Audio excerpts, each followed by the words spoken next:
Welcome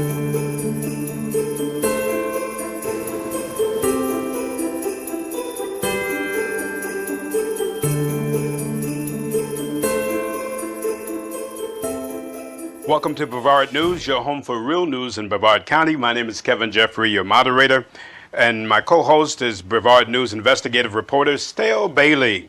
Welcome this week, and we're going to talk about this coming up. Appeals court rules against Speak Up Titusville. Also, Palm Bay resolution to abolish fluoride from the water. A firefighter gives his resignation letter, and we're going to read it for you. And Connersgate, there's more and more to come, and we'll see the information about that. Also, a passenger goes overboard on a Norwegian cruise line, and we have our kudos of the week. And that brings us to our quote of the week, and that is from former President Ronald Reagan, and he says something that's really important. If you listen to what he says here, you'll understand why government is the way that it is on the national, state, and local level. Notice what he says. Our biggest problem in this country is that we have built a permanent structure of government, federal, state, and local. And they've come to the place where they actually determine policy in this country more than the Congress of the United States. And that's from former President Reagan, and that's a fact. On a local level here, what we're dealing with is a permanent government who believe that they know more about what is best for you than you do. And they are not only asking anymore, they're dictating to you what they believe is best for you, and that needs to change. Okay, Stell, that brings us to our this week's episode and all of the things that we have to talk about. And right out the chute, an appeals court rules against Speak Up Titusville. Now, this was big information. What do you think about that? And we're going to be talking about this and dissecting it for probably weeks to come, but your thoughts on it? I think it was surprising. I think it's a lot to digest, and I think a lot of people are just looking at the information, really not understanding the interpretation from the judges from the appellate court. And so we're really trying to understand the implications that this is going to have, not just on the city of Titusville. I think this is a problem for the entire state of Florida constitutionally. And so I think a lot of people are just, they're taking it in right now, what happened. Now, talking to local legal people yesterday, one of the things that jumped out at you is that it has been said, and is what we've maintained along, Titusville had the responsibility, the city council, they're going to take a victory lap and believe that they have been let off the hook with this, but they had a responsibility once that measure passed to actually act upon it and enact it because of the fact that the people passed it. And then you had also the home rule that was passed in 1968, which we'll talk more about that in future broadcasts, that allowed them, really, they should have been advocating for the citizens, right, in this measure. Am I wrong about that? No, there was a lot of different avenues that they could have taken, and it wasn't just after the fact. They failed to do their duties and responsibilities before this ever even got on the ballot. And, a perfect example of that is a lot of times cities will educate their voters about amendments that are on the ballot. They are allowed to do that. That is normal practice, and that was not done in this case. The city of Titusville, the city council members, they did not educate voters before it ever even got past the ballot. They also had other opportunities, like working aside the citizens and not forcing them to do this ballot initiative. They could have done a workshop. They could have created this amendment together. That's what home rule is all about. If you run on the fact that you're all about home rule, then you shouldn't be for the fact that this Orange County case that they allege is like this case is preempted. Preemption stops you from making rules and decisions for your own community. So if they were for a home rule, they would have actually been for the citizens, right? Immediately when that measure was passed, actually look at ways of implementing it and trying to work out the kinks of any problems there was in the amendment. So what they're doing today, and probably going to try to do in the future, is a victory lap. Like they actually were trying to help the citizens. When this actually is actually seen and the information comes out, which it hasn't all come out yet, but when all the information comes out, what it's going to really show is these people are against the citizen, as we've talked about before. I don't even think it's this paperwork that's going to show that. I think they've already shown that in their actions. And as many people say, actions speak louder than words. And there's been a lot of things throughout the years that citizens have seen. This would have never even been a ballot initiative if the city was taking care of their natural resources to begin with, if there wasn't a massive 7.2 sewage spill, if there wasn't constant sewage spills, if there wasn't issues with the water quality. And so I think it speaks volumes that the citizens felt that they had to take this avenue. I don't think they wanted to take this avenue, but they had to because their own city council wasn't standing alongside them and representing them like they're supposed to. From the time the new city council was sworn in, we have the Judas Four, as they will continue to be known, who actually voted against, again, settling this issue. This is not going away. There's a lot more information to talk about on this issue, and we will be bringing it to you as it develops. Now, the Palm Bay resolution to abolish fluoride in the water, and so there's a lot of people who think fluoride is good. But you see it in your advertising campaigns for dentists and also for toothpaste. They're going to take fluoride out of the water, and a lot of people think that's a bad thing. Is that bad or good? I think that's a good thing. Tell you why. Because the fluoride that they put into your drinking water is actually called hydrofluorosilicic acid. And it's not the same type of fluoride that's in your toothpaste. It's not the fluoride, the high grade, good fluoride that they claim it to be. It's actually a byproduct waste of the phosphate mining industry. And they found a cheap way to dispose of that waste by putting it into the water and claiming that it cleans your teeth, it protects your teeth by ingesting it. Well, you have toothpaste that has fluoride in it. So they're putting it in the water, and it's supposed to be cleaning your teeth. But what is it really cleaning? It's probably cleaning out your insides, isn't it? Yeah, and there's new, in the federal case, there was a federal case that went through this year where the EPA admitted that they're learning that it's much more harmful at lower levels. And this is very reminiscent of the PFAS issue and these other chemicals where they find out later down 10, 20, 50 years down the road where they learn that these things are much more harmful at much lower levels. And so I think what people really need to do a deep dive into in this country is how chemicals are regulated to begin with. They're very heavily influenced by chemical industries, the industries themselves, the polluters themselves, and of course they're not going to want to regulate themselves to the point where they have to figure out what to do with hydrofluorosilicic acid, which, by the way, I was telling you this earlier. If you look at the history of how they used to dispose this stuff, they used to incinerate it and it used to go into the air.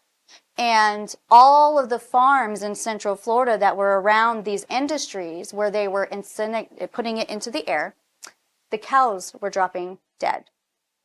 So do you think there's a correlation? So first of all, how many, do we know how many municipalities in which this fluoride is in the water? This same type of fluoride is in the water? Data years ago, and there have been many efforts to get it out of water. In fact, there was a controversial effort by Commissioner Pritchett. It's in MIMS, right? In MIMS, correct. And it did. It got taken out of the MIMS. And a lot of the arguments that are made are, for instance, the low-income communities need this. They have to have it. They can't afford the toothpaste. They can't afford to brush their teeth. And a lot of dentists will say, well, I'm going to make a lot more money off of this because you guys are no longer fluoridating your water. But you know what? Science can be challenged, and it was challenged. And so I just think that people need to look at the recent federal ruling. They also need to look at the Surgeon General, and he came out publicly. He's been actually speaking at city council meetings. Yes. Yes. Yes. He's been speaking at city council meetings, encouraging them to take this out of the water now. And so this is a situation where you're up against industry and their lobbyists, and also the dental association. The American Dental Association is involved. You'd be surprised at the amount of people involved in convincing your legislator, your representative, to add this. And my stance on it, we shouldn't be adding anything in the drinking water that doesn't clean it. So it's follow the money. So in Europe, and so this is what Robert Kennedy is hoping to accomplish over the Department of Human Services. In Europe, a lot of the chemicals are non-existent. They don't really allow a lot of this. And so you see this is really ad nauseum in America. It's like it's no big deal. Do you think there's correlation between the health of people and what's going on? Absolutely. I believe that it's impacting our health. I think that there's a lot of things in this country that are impacting our health, and this is just a piece of that puzzle. We have a problem in America that they don't have in Europe, in that there is legislation against this kind of stuff, and we just kind of allow a lot of things to just free flow through America, and it's really affecting the health of a lot of people. Do you think that that's the reason the incidence of cancer has skyrocketed I the way that it do. has? I do believe it, and that's one of the issues that I'm very passionate about. And I think in the upcoming years, we're going to be learning a lot more things when it comes to our food, our water, and other things that are impacting human health. Well, actually, from the fluoride standpoint, I don't know about that. I mean, I use anti-fluoride toothpaste myself because I don't trust any of it, but that's just me. Firefighters, we still have an issue with the firefighters, and there's still resignations going. And we have one that I wanted to read you a letter of this firefighter who resigned, and we won't tell you his name, but he resigned a couple of weeks ago. And he sent this letter and read it at the county commission, and I thought that you would probably want to hear this. And so he said, I am writing to inform you that I am resigning from my position as lieutenant at Brevard County Fire and Rescue. This is my 2-week notice, which would make it my last shift on January 1st.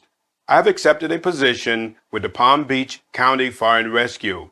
Over the last 16 years, I have met many great people, made a lot of memories, and gained a ton of experience. Yeah, well, that's what the problem is. You have a lot of people gaining experience, and then they're going other places, and it's really sad. I'm grateful for all of this. Like I mentioned in my speech at the commission meeting, I didn't want to leave, but after yet another contract offer that would completely bury this place, I have to do what's best for me and my family. I am 40 now, and if I'm going to start anew, I need to do it now.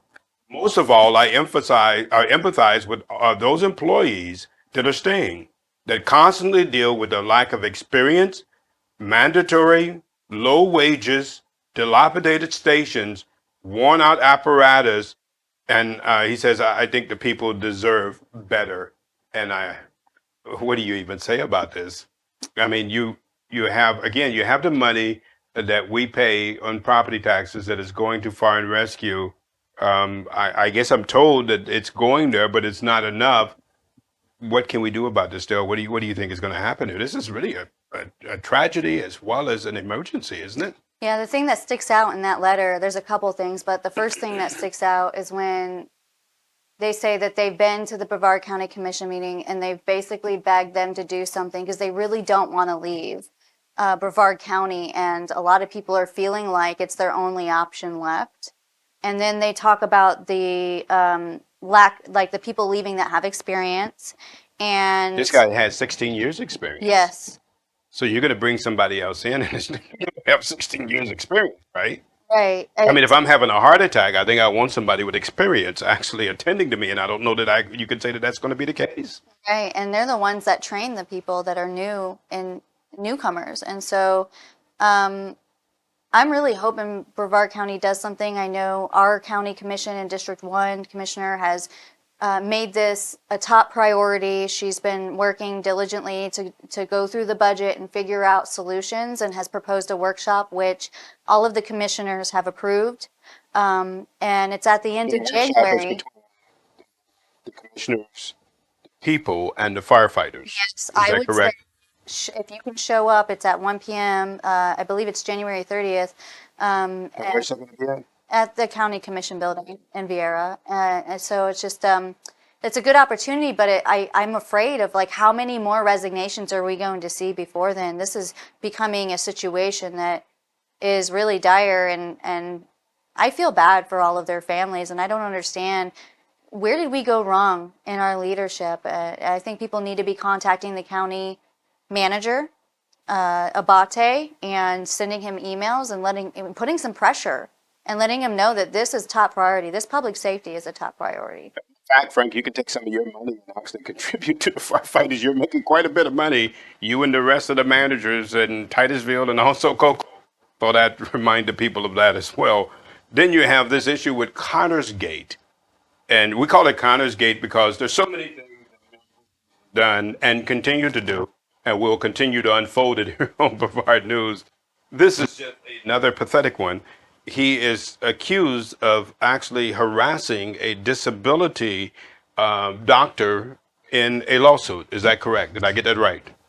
Yeah, so in the latest court documents that just were released on this court case where he was in an accident with a woman in Titusville, it says, this is the exact verbiage, it says that there was clear attempts to use improper, inappropriate, and abusive discovery directed to the defendant's expert. They're talking So about the now, was doctor. he doing it or was his lawyers doing it? That's a good question. We don't know that. But it says they are clearly intended to annoy, oppress, and harass the doctor and force him to waste significant time, effort, and expense. And this is regarding, in that accident, if you look through the court documents, it's alleged that Andrew Connors has a lot of impacts from that accident, that he has disabilities. Disabilities that don't add up to a lot of the actions throughout his campaign. For instance, shoveling sand.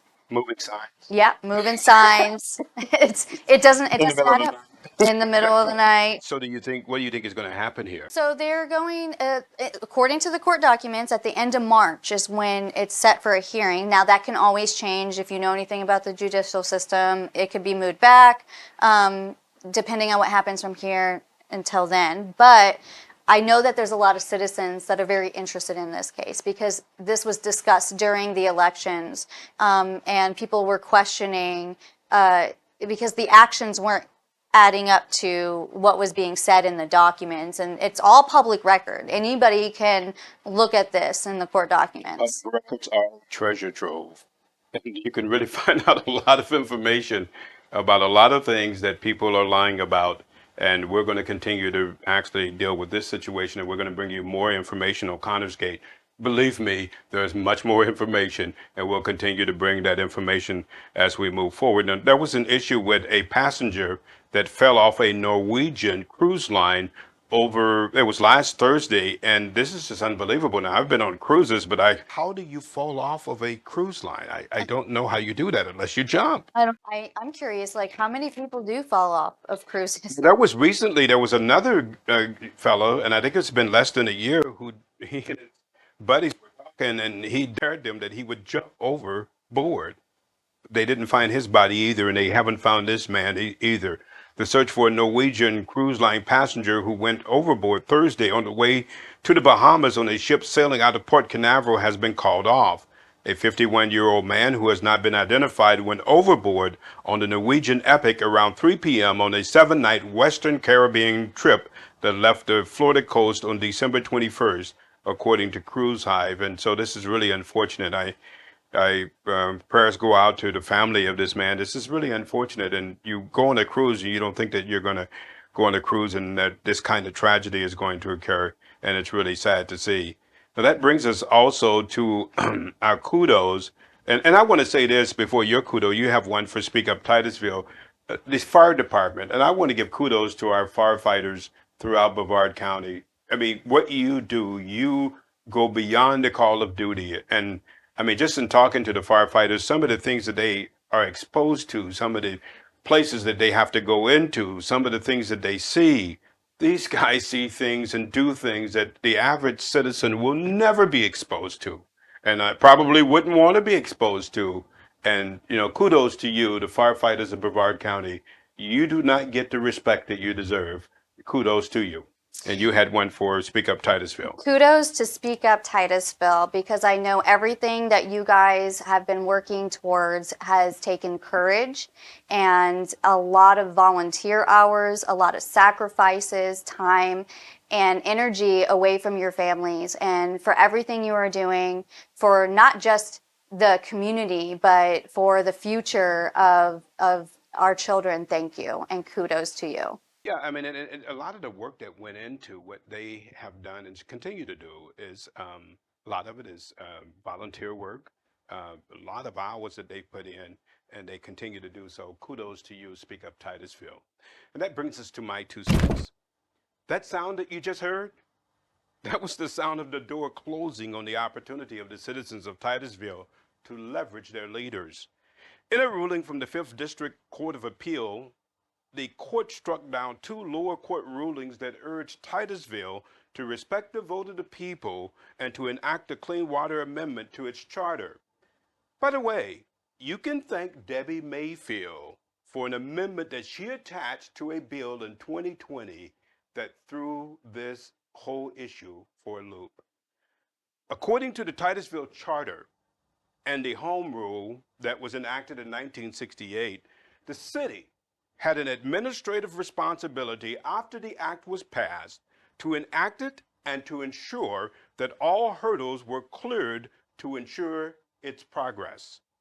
Contrarily, the city, and recently, since the new council was sworn in, the Judas 4, responded by suing the citizens and trying to find a court to do their dirty work in order to shut the door on the ability of the citizens to control their own government. They didn't have to do this. As a result of the Home Rule and the Titusville Charter, they could have immediately enacted this and worked with the citizens to make sure it was a sound piece of legislation. In its ruling, the court seemed to waver between what it knew was the citizens' right to vote in the measure versus its concern for the damages assigned to the polluters. Per usual, they landed on the side of the citizens, against the citizens, not for the citizens, against the citizens. There will be a lot of hoot and hollering by the winners over this ruling. But sadly, and we're going to find this out, you just watch and wait, you're going to find it out, the citizens lost a huge constitutional battle if the final outcome of this is allowed to stand. The court's ruling by default has given the City Council of Titusville the right to carte blanche ignore the rights of the citizens. It is your responsibility as citizens to change that. And there's many ways you can do that. And that's my 2 cents. Thank you for joining us on this episode of Brevard News. We'll see you next week, and you have a wonderful week.